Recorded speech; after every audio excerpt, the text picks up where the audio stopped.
Et si on parlait de vie associative, mais aussi d'implication bénévole au sein de cette vie associative, avec un leitmotiv, la transition écologique, eh bien, vous avez presque la tenue des 3e rencontres de la vie associative qui vont se tenir le samedi 6 avril prochain à l'hôtel de ville de Rouen. Pour en parler, eh bien, nous avons Manuel Labbé, qui est adjoint au maire en charge de la vie, initiative associative, engagement citoyen et vie des quartiers. Manuel, bonjour. Bonjour. Merci de nous faire la gentillesse d'être avec nous.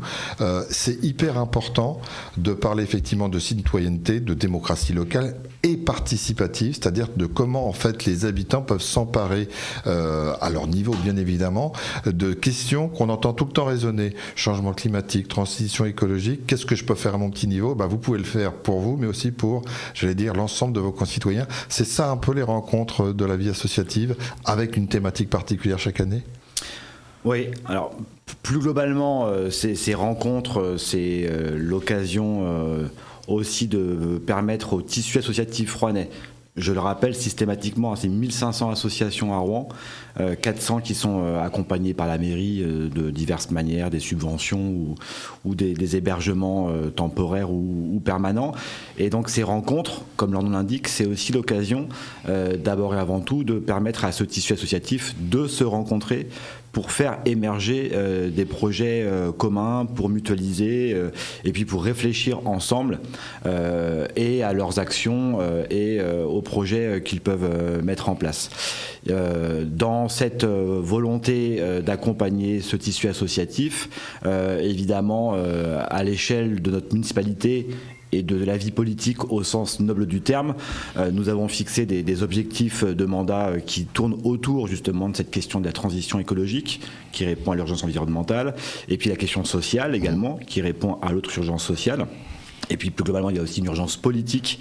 On le voit bien, ne serait-ce qu'avec l'abstention de nos concitoyens aux élections, et puis parfois un sentiment d'abattement. On ne peut rien faire face à ce système global qui s'impose à nous. Et donc c'est l'occasion, avec ces rencontres, d'aborder sous un angle thématique des sujets qui tournent autour de ces politiques que nous souhaitons mettre en place collectivement avec les différents élus du conseil municipal.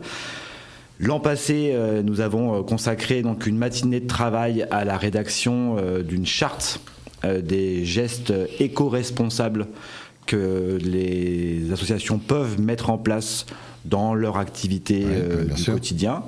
Ça a été donc le fruit d'une intense réflexion et puis d'ateliers qui se sont organisés au printemps et donc jusqu'au début de l'été.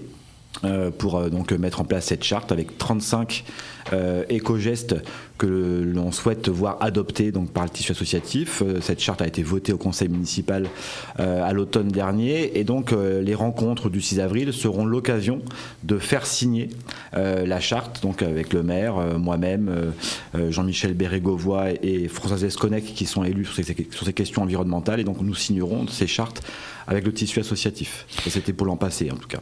Le triptyque dans la vie de la cité repose sur 3 piliers que sont le monde entrepreneurial, on va dire les commerçants, les entreprises, la vie politique incarnée par ses élus, et puis les associations.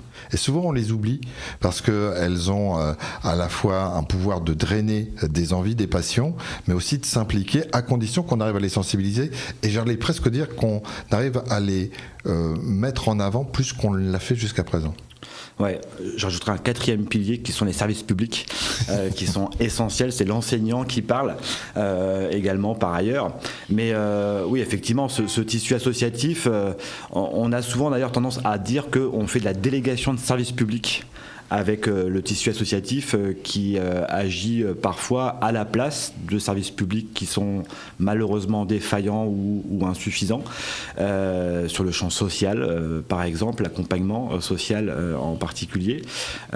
Et puis ce tissu associatif, effectivement, il est aussi l'occasion pour beaucoup de nos concitoyens, alors on pourrait les catégoriser par rapport aux âges, mais y compris les personnes âgées qui ont abandonné leur activité professionnels mais qui veulent encore être utiles, justement les plus jeunes Également, on a un peu plus de difficultés avec les trentenaires, quarantenaires qui sont en plein dans l'activité pro et souvent familiale. Mais tous ces gens qui veulent s'investir, et donc à la ville de Rouen, on est vraiment heureux de développer des moyens et de mettre des moyens pour qu'ils puissent tout simplement faire vivre leur activité. Alors qu'on pourrait, pareil, préciser, catégoriser, c'est un engagement passionné. On parle de ces bénévoles passionnés, justement, qui consacrent leur énergie à un temps fou. Je pense notamment, et on n'en parle pas souvent, mais des mamans dans les clubs de sport qui vont s'occuper des gamins, les amener au match, s'occuper des goûters, des entraînements, laver les maillots, etc. etc. Donc voilà, il s'agit de les mettre un petit peu en lumière par rapport à cette passion, une fois de plus, qui est sur une activité bénévole. Alors les mettre en lumière, mais aussi les faire se rencontrer. C'est pour ça qu'à travers la journée, il y a un speed dating du bénévolat. Ouais. Vous organisez. C'est pas commun d'ailleurs. Non, alors c'est la première fois qu'on fait ça. C'est le fruit d'une réflexion qu'on partage depuis longtemps avec les services, et notamment Véronique Simon-Loudette. Je veux absolument la nommer. Je pourrais citer toute l'équipe, mais c'est elle qui est la cheville ouvrière de ces journées et qui, toute l'année, travaille justement sur ces projets associatifs et l'accompagnement des différents projets associatifs. On avait le constat, d'une part, que beaucoup d'associations commençaient alors souvent un peu à vieillir dans leur direction et chercher un peu du renouveau. Dans les CA d'associations, c'est souvent les mêmes, et donc ils cherchent parfois non pas à passer la main, mais en tout cas à trouver une relève qui puisse les libérer aussi un petit peu. Et puis on a aussi souvent des appels ou des rencontres de gens, alors je le disais, des retraités, mais aussi des gens qui parce que la vie est ce qu'elle est aujourd'hui et trouver du boulot c'est pas toujours simple, veulent continuer malgré tout aussi à être utiles et à occuper leur temps, j'ai envie de dire intelligemment. Et puis il y a aussi un passage de témoin, de transmission, parce qu'ils ont des vraies qualités qu'ils peuvent transmettre. Ouais, ils ont des qualités qu'ils peuvent transmettre, et puis ils ont aussi envie d'apprendre, parce qu'on apprend aussi dans le tissu associatif. Et donc, et qu'il est à la recherche d'associations pour justement donner de leur temps. Tous les ans, on organise, alors depuis maintenant 15 ans, le forum de la vie associative, donc sur les quais Rive Gauche depuis maintenant 3 ans, qui permet sur le premier week-end de la rentrée de mettre les associations donc sur les quais, et donc les habitants peuvent venir à la rencontre, et donc parfois c'était l'occasion d'offrir leurs services aux associations, mais il nous fallait un autre temps dans l'année.